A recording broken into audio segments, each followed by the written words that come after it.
We bring you the latest updates and the biggest stories from the Pna Newsroom. President Ferdinand Bongbong Marcos Jr. wants to ensure that farmers would get affordable fertilizers. This, he said, would improve local production in the country. In a meeting with the Department of Trade and Industry, Marcos instructed Secretary Alfredo Pascual to make sure that cheaper fertilizers would be made available in the market.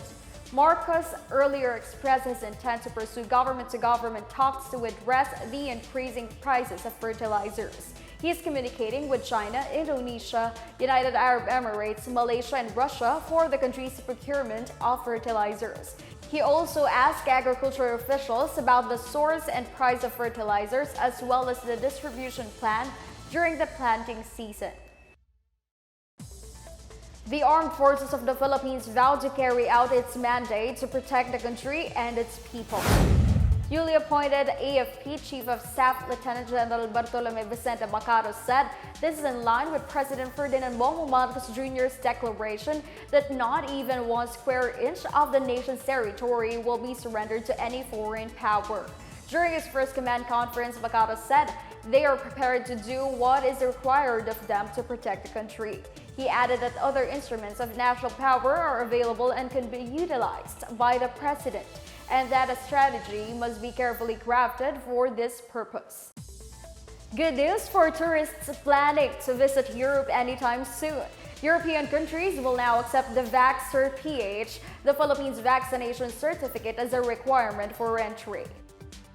The Department of Foreign Affairs said the European Union made the decision following consultations with various government agencies. This means the EU will accept the VaxCertPH as proof that a Filipino tourist is vaccinated against COVID-19. This also means a fully vaccinated Filipino tourist entering Europe will no longer be required to undergo mandatory quarantine. About 94 countries now accept the VaxCertPH. Philippine sports icon Lydia de Vega Mercado, also known as Asia's Sprint Queen, passed away on Wednesday after succumbing to breast cancer. She was 57 years old. De Vega's daughter, former volleyball player Stephanie Mercado de Kiniswater, announced her passing.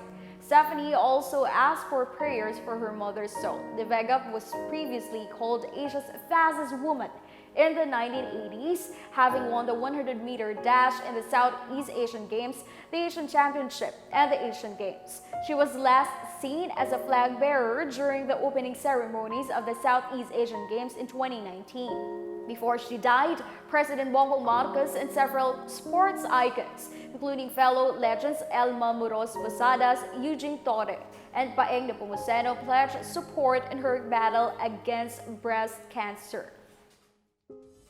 That's the latest from the Pna Newsroom. Stay tuned for more updates on the biggest stories throughout the day. I'm Stephanie Sevillano. Good day.